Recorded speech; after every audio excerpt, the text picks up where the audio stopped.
Hello viewers, তখন Google map ছিল না। আমেরিকার এক লেখিকা ইরিন মায়ার ইন্ডিয়াতে এসে উঠেছিলেন একটি 5 তারকা হোটেলে। তিনি শুনেছিলেন হোটেলের আশেপাশে সওগাত নামে একটি রেস্টুরেন্ট আছে, সেখানকার খাবার বেশ সুস্বাদু। একদিন হোটেলের লবিতে দাঁড়িয়ে হোটেলের এক কর্মচারীর কাছে জানতে চাইলেন রেস্টুরেন্টটি কোথায়। হোটেলের স্টাফ তাকে বলল, এই তো কাছেই, আপনি হোটেল থেকে বের হয়ে রাস্তা পার হবেন, এরপর বাম দিকে সোজা চলে যাবেন। 10 মিনিট পর দেখবেন একটি মার্কেট আছে, ওই মার্কেটের পাশেই দেখবেন রেস্টুরেন্ট। ইরিন মায়ার নির্দেশনা মেনেই চলতে শুরু করলেন। 2 মিনিট হাঁটতেই সামনে এলো 4 রাস্তার মোড়। সোজা গিয়ে আর একটু এগোনোর পর রাস্তা বেঁকে যেতে শুরু করলো। 10-12 মিনিট হাঁটলেন, মার্কেটের তো দেখাই নেই। রাস্তার মোড়ে একজনকে জিজ্ঞাসা করলেন, সওগাত রেস্টুরেন্ট কই? লোকটি বলল, জানি না। খেয়াল করুন বিষয়টি, তার কিন্তু উচিত ছিল মার্কেট কই সেটা জিজ্ঞাসা করা। তো তিনি আবার নিজের হোটেলে ফিরে এলেন। হোটেলের স্টাফকে আবার ডাকলেন। হোটেলের স্টাফ এবার তাকে সাথে নিয়েই গেল সেই রেস্টুরেন্ট খুঁজতে। 10 মিনিট নয়, প্রায় 20 মিনিট হেঁটে মার্কেটের দেখা মিলল। সেই মার্কেটের আশেপাশে নানান স্থাপনা, অনেকগুলো রেস্টুরেন্ট। মার্কেটের একেবারে এক কোণে ছোট্ট একটি গলি দিয়ে ঢুকে দেখা মিলল সেই সওগাত রেস্টুরেন্টের। রাস্তার মোড়ে রেস্টুরেন্টের বিশাল কোনো সাইনবোর্ড, ডিরেকশন মার্কার কিছুই ছিল না। খুঁজে পাওয়া এত সহজ হইতো না যদি হোটেলের ওই স্টাফ তার সাথে না আসতো। অথচ তাকে যখন প্রথম জিজ্ঞাসা করা হয়েছিল রেস্টুরেন্টটি কোথায়, সে বলেছিল কি, এই তো হোটেল থেকে বের হয়ে রাস্তা পার হবেন, এরপর বাম দিকে সোজা 10 মিনিট হেঁটে দেখবেন একটি মার্কেট, ওই মার্কেটের পাশেই দেখবেন রেস্টুরেন্ট। টেকনিক্যালি কথা কিন্তু মিথ্যা নয়। লেখিকা কালচারাল পার্সপেক্টিভ থেকে বিষয়টি চিন্তা করলেন। আমেরিকার রাস্তার মোড়ে দাঁড়িয়ে কোনো আমেরিকানের কাছে ডিরেকশন জানতে চাইলে সে একেবারে ডিটেলস বলতো। কারণ হলো সেখানকার low context culture. America, Canada, Australia, Germany, নেদারল্যান্ডের মতো দেশগুলো চলে লো কনটেক্সট কমিউনিকেশনের উপরে, অর্থাৎ এখানে কথা হয় ক্লিয়ার এবং এক্সপ্লিসিট, কথার খুব কম ইন্টারপ্রিটেশনের দরকার পড়ে। রিড বিটুইন দ্য লাইন বিষয়টি কম্পারেটিভলি কম। আর ইন্ডিয়াতে সোশ্যাল ফ্যাব্রিক আর পরিবেশগত কারণে হাই কনটেক্সট কমিউনিকেশন বেশি হয়। এখানে শব্দে, ভাষায় অল্প বললেও সেই অল্প কথার ভেতরের গ্যাপগুলো নিজে ফিল আপ করে নিতে জানতে হয়, অর্থাৎ কথার ভেতরের কথা বুঝে নিতে হবে। রিড বিটুইন দ্য লাইন যেটাকে বলে। হোটেলের ওই স্টাফ ইন্ডিয়ান কালচারে বড় হয়েছে।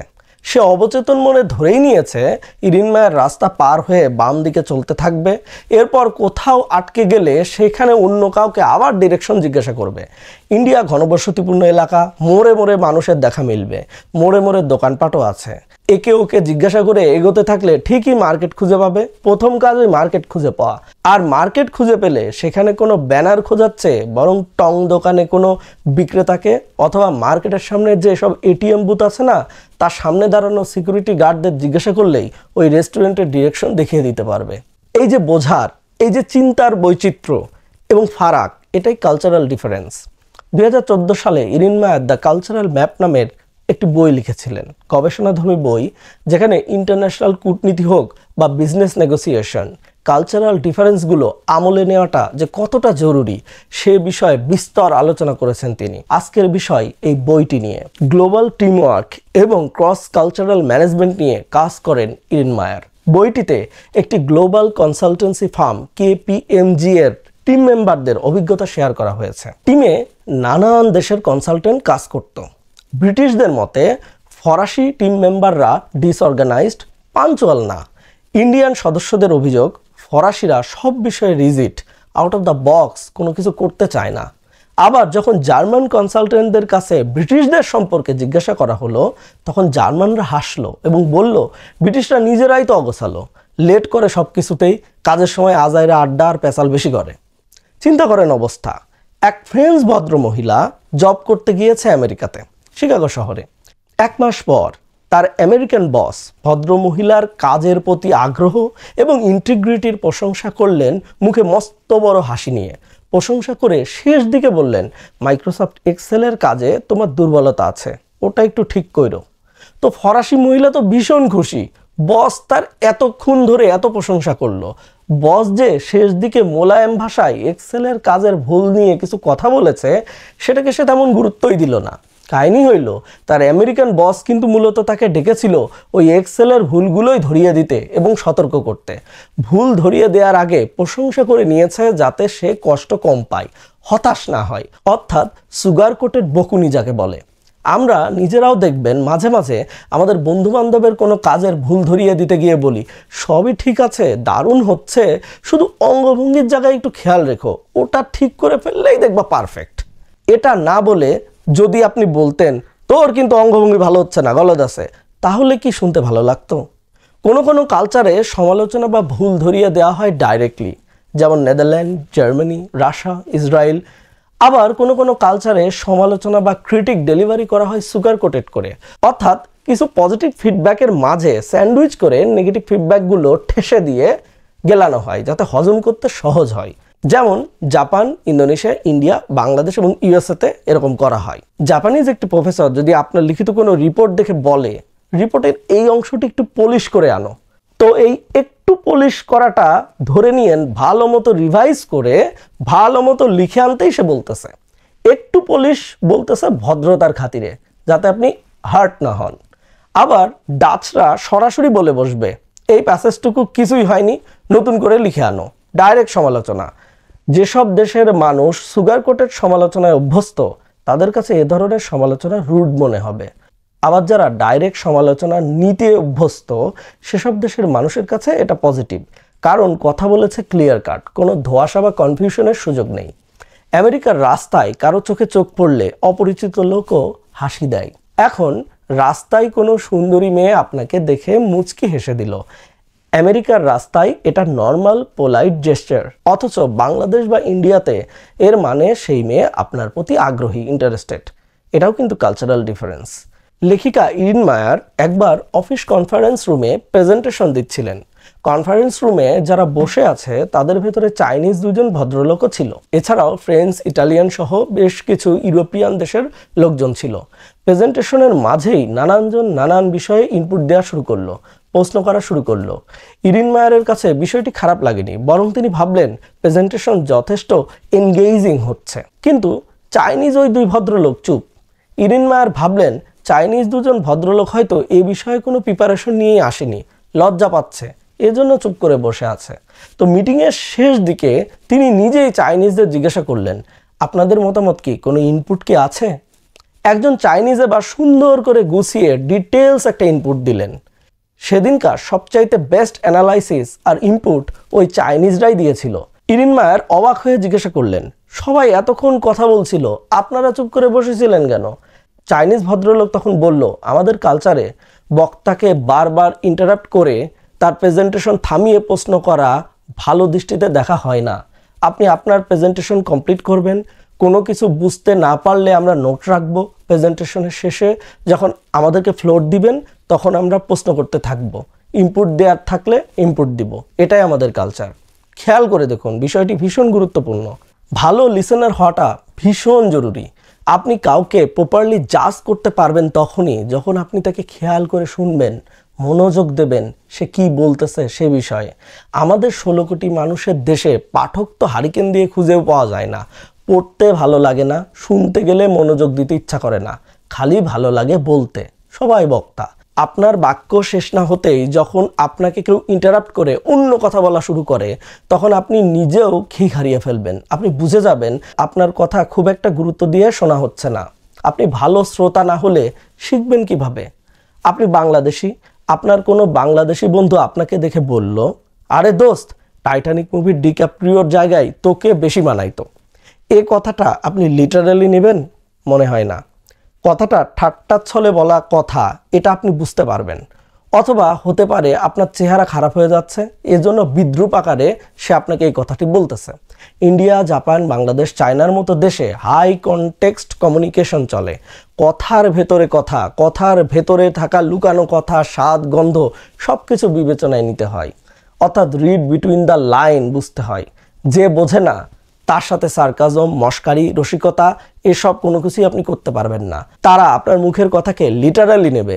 জাপানিজরা কুকি ইয়োমে নাই বা কেওয়াই পার্সন বলতে তাদেরকেই বোঝায় one who can not read the year. যা বলা হচ্ছে সেটা যেমন গুরুত্বপূর্ণ, আবার কথার ভেতরে লুকানো কথাগুলো বুঝতে পারাটাও সমান গুরুত্বপূর্ণ। কেউ আপনাকে জিজ্ঞাসা করলো কেমন আছেন, আপনি 3 ভাবে উত্তর দিতে পারেন। যেমন আছি ভালো হাসি দিয়ে, আছি ভালো গম্ভীরভাবে, আবার আছি ভালো স্যাড একটা এক্সপ্রেশন নিয়ে। এখন 3টি উত্তরই লিটারালি একই। আপনি যাকে উত্তর দিলেন সে যদি কেওআই পার্সন হয়, তার যদি রিড বিটুইন দ্য লাইন বোঝার ক্ষমতা না থাকে, তাহলে সে আপনার কথাকে লিটারালি নেবে, অর্থাৎ আপনি ভালো আছেন সেটাই সে ধরে নেবে। এই 3টি ভালো আছি বাক্যের প্রতিটারই ইন্টারনাল মিনিং আলাদা। একটি তো পুরোটাই কন্ট্রাডিক্টরি, অর্থাৎ আপনি মুখে বলতেছেন ভালো আছেন অথচ বুঝিয়ে দিচ্ছেন আপনি আসলে কষ্টে আছেন। আমাদের বাংলাদেশ বা উপমহাদেশে প্রেমিকাকে প্রতিদিন 100 বার আই লাভ ইউ বলা লাগে। এই রিপিটেড আই লাভ ইউ বলাটা অ্যাপ্রিসিয়েট করা হয় এখানে, বরং না বললেই ঝগড়া বেঁধে যায়। রাশিয়াতে বিষয়টি ভিন্ন। সেখানে প্রেমিকাকে বেশি বেশি আই লাভ ইউ বললে কথাটির ভারত্ব বা গুরুত্ব তার কাছে কমে যাওয়ার সম্ভাবনা প্রবল। ইরিন মায়ার লিখেছিলেন, আলাদা আলাদা কালচারে পারসুয়েশনের টেকনিকও ভিন্ন ভিন্ন হয়। যে টেকনিক এক দেশে কাজ করে অন্য দেশে সেটা নাও করতে পারে। ইরিন মায়ার তার নিজের দেখা কিছু অভিজ্ঞতাও শেয়ার করেছেন। যেমন একজন ফরাসি ব্যক্তি একজন আমেরিকানের কাছে বিজনেস আইডিয়া সেল করতেছে। ফরাসি ব্যক্তি শুরুতে লজিক্যাল গ্রাউন্ড তৈরি করবে, অর্থাৎ কেন তার মাথায় এই বিজনেস আইডিয়া এলো, কিভাবে এলো, কোন প্রেক্ষাপটে তার মনে হলো এই বিজনেস আইডিয়াটি একটি ভালো আইডিয়া, এসব আগে বলতে শুরু করবে। ওদিকে আমেরিকান ভদ্রলোক তখন বিরক্ত হতে শুরু করবে, কারণ সে এসব শুনতে চাচ্ছে না। সে ওয়েট করতেছে কখন ফরাসি ভদ্রলোক বলা শুরু করবে কিভাবে বিজনেসটি দাঁড় করানো যাবে, কি পরিমাণ রেভিনিউ আসবে। অর্থাৎ হোয়াইয়ের চেয়ে হাউ নিয়ে আমেরিকান ভদ্রলোক বেশি কনসার্ন। আপনি ছোটবেলায় লেগো নিয়ে খেলতে খেলতে সিভিল ইঞ্জিনিয়ার হওয়ার স্বপ্ন দেখতেন, এসব গল্প শুনে তার লাভ নেই, বরং সিভিল ইঞ্জিনিয়ার হওয়ার জন্য কি করেছেন, ভবিষ্যতে কি করতে চাচ্ছেন, কিভাবে করবেন সেটা ম্যাটার করে। আবার জার্মানদের বিষয়ে বলা হয়েছে তারা হোয়াই এবং হাউ এই দুইটাকেই সমান গুরুত্ব দেয়। তাদের লজিক হলো প্র্যাকটিক্যাল ইমপ্লিমেন্টেশনের আগে থিওরিটিক্যাল বোঝাপড়াটাও অনেক গুরুত্বপূর্ণ। ইভেন ছোটবেলায় আপনি যে লেগো দিয়ে ঘর বানাতেন ওটাও গুরুত্বপূর্ণ। বাইসাইকেলের চেন ঠিক করতে করতে ইঞ্জিনিয়ার হওয়ার স্বপ্ন দেখেছেন আপনি, এটাও গুরুত্বপূর্ণ তাদের কাছে। অর্থাৎ দায় থেকে বা পরিবার বা সমাজের চাপে পড়ে হুজুগের বশবর্তী হয়ে ইঞ্জিনিয়ার হয়েছেন, নাকি বাস্তবে ইঞ্জিনিয়ারিং আপনার প্যাশন ছিল ছোটবেলা থেকে, এই জিনিসটা জানা তাদের কাছে গুরুত্বপূর্ণ। একটি রাশিয়ান টিমের ম্যানেজারিয়াল দায়িত্ব দেওয়া হয়েছে একজন ইসরায়েলির কাছে। ইসরায়েলি সোসাইটিতে ডিসিশন মেকিং হয় কোলাবোরেশনের মধ্য দিয়ে, অন্যদিকে রাশিয়ান সোসাইটিতে লিডারকে অথরিটি মেনটেন করতে হয় এবং ইউনিল্যাটারালি ডিসিশন নিতে হবে। ইসরায়েলি ম্যানেজারের পক্ষে রাশিয়ান টিম সামাল দেওয়াটা এজন্যই অনেক কঠিন হবে। রাশিয়ান টিমও ম্যানেজারকে মনে করবে দুর্বল ব্যক্তিত্ব। লিডারশিপের বিষয়ে ডেনমার্ক, অস্ট্রিয়া, সুইডেন, নেদারল্যান্ড, ইসরায়েলের মতো দেশগুলোতে ইগ্যালিটারিয়ান কালচার। অন্যদিকে ইন্ডিয়া, চায়না, রাশিয়া, ইজিপ্ট, বাংলাদেশের মতো দেশগুলোতে হায়ারার্কিয়াল কালচার বেশ কার্যকর হয়। আবার অনেক দেশে যেমন ইউএসএতে দুটার মাঝামাঝি চলে। সাউথ কোরিয়াতে ওয়ার্কিং এনভায়রনমেন্টে বস ইজ অলওয়েজ রাইট এবং বসের কোনো ডিরেকশনকে চ্যালেঞ্জ করাটা ভালো চোখে দেখা হয় না, কিন্তু জার্মানিতে তেমনটি নয়। আবার চীনের লিডারশিপ স্ট্রাকচার পুরোপুরি হায়ারার্কিয়াল। কোনো চাইনিজ ম্যানেজারের আন্ডারে যদি ইউরোপের 20 জন ব্যক্তি কোনো প্রজেক্টে কাজ করে, তাহলে ইউরোপিয়ানরা ফিল করবে তাদের কাছ থেকে কোনো ইনপুট নেওয়া হচ্ছে না, তারা কামলার মতো খালি খাটতেছে। বসের অর্ডার মেনে পিঁপড়ার মতো কাজ করা ছাড়া প্রসেসে তাদের কোনো সে নাই। জাপান, সুইডেন বা নেদারল্যান্ডের মতো দেশগুলোতে কোনো ডিসিশন মেকিংয়ের সময় সকল স্টেক হোল্ডারদের সাথে কথা বলে কনসেনসুয়াল ডিসিশন নেওয়া হয়। অন্যদিকে চীন, রাশিয়া, নাইজেরিয়া বা বাংলাদেশের মতো দেশগুলোতে একেবারে টপে বসে থাকা বস যত বাজে ডিসিশনই দিক বা নিক, সেটা টপ টু বটম সবাই হজম করে, একটা টু শব্দও করে না। যেদিন করে সেদিন আবার বিপ্লব হয়ে যায়। ইরিন মায়ারের এই বইয়ের 6 নম্বর চ্যাপ্টারটি পড়ে আমার বেশ ইন্টারেস্টিং লেগেছিল। চ্যাপ্টারের নাম the head or the heart, the two types of trust and how they grow. অনেক কিছুই রিলেট করতে পারবেন এই চ্যাপ্টারের। আমেরিকা, জার্মানি, ডেনমার্ক, নেদারল্যান্ডের মতো দেশগুলোতে বিশ্বাস বা ট্রাস্ট তৈরি হয় কাজ দিয়ে। Professional reliability, competence, delivering results, এইসব গুণাবলী আপনার প্রতি সবার আস্থা তৈরি করে দিতে পারে। কিন্তু ভারত, বাংলাদেশ, সৌদি আরব, ব্রাজিলের মতো দেশগুলোতে যোগ্যতা বা দক্ষতার চেয়ে রক্ত বা আত্মীয়তার সম্পর্ক অনেক বেশি গুরুত্ব পায়, রাজনীতি বলুন বা ব্যবসা বাণিজ্যে। স্রেফ যোগ্যতা বা দক্ষতা দিয়ে আপনি বেশি উপরে উঠতে পারবেন বলে মনে হয় না। আবার আপনার তেমন কোনো যোগ্যতা বা দক্ষতা না থাকলেও স্রেফ মামা চাচার কানেকশন থাকলে আপনি বহুদূর যাবেন, হোক রাজনীতি বা ব্যবসা বাণিজ্য। বিজনেস ডিলিংসের ক্ষেত্রে জার্মানরা প্রপোজাল ভালো হলে দ্রুত ডিল করে ফেলবে, কিন্তু চাইনিজরা ডিল করার সময় সেটাকে পুঁজি করে পার্সোনাল কানেকশন তৈরি করবে, personal relation and trust build up করতে থাকবে, যাতে ভবিষ্যতে এরকম ডিল আরও অনেক পাওয়া যায়। সুই হয়ে ঢুকে ফাল হয়ে তারা বেরোবে। ইরিন মায়ার লিখেছিলেন, ব্রাজিলিয়ানদের সাথে প্রচুর ইনফর্মাল আলাপ আলোচনা করে ট্রাস্ট বিল্ডিং করার পর তারা বিজনেস ডিলিংসে যাবে। সৌদিরা আগে আতিথেয়তা করবে, দেখবে আপনি তাদেরকে কতটুকু সম্মান দিচ্ছেন। একবার তাদের বিশ্বাস পেয়ে গেলে, পার্সোনাল বন্ড তৈরি একবার হয়ে গেলে কেল্লাফতে বিজনেস ডিলস সহজ হয়ে যাবে। ফ্রেঞ্চ এবং জার্মান কালচারে যুক্তি সম্বলিত ওপেন ডিসএগ্রিমেন্ট ইতিবাচকভাবে দেখা হয়, ডিবেটকে এনকারেজ করা হয়। কোনো বিষয়ে ডিসএগ্রিমেন্ট হয়েছে মানেই বন্ধুত্ব চলে যাবে, সম্পর্ক খারাপ হয়ে যাবে, তেমন হয় না। অন্যদিকে জাপান, থাইল্যান্ড, ইন্দোনেশিয়ার কালচারে হয় উল্টোটা। সম্পর্কে যাতে তিক্ততা তৈরি না হয় সেটা ঠিক রাখার জন্য ডিসএগ্রিমেন্টকেও আমরা সুগার কোটেড করে তুলে ধরি। ধরুন, আমেরিকান কোনো ব্যক্তি একটি নতুন বিজনেস প্রপোজাল দাখিল করলো। একজন জার্মান, একজন বাঙালি এবং একজন জাপানিজ সামনে বসা। জার্মান ভদ্রলোক যদি বিজনেস আইডিয়া একেবারেই ফালতু মনে করে, তাহলে সে মুখের উপরে বলে দেবে আইডিয়া একেবারেই খারাপ, এটা কাজ করবে না, নতুন আইডিয়া আনো।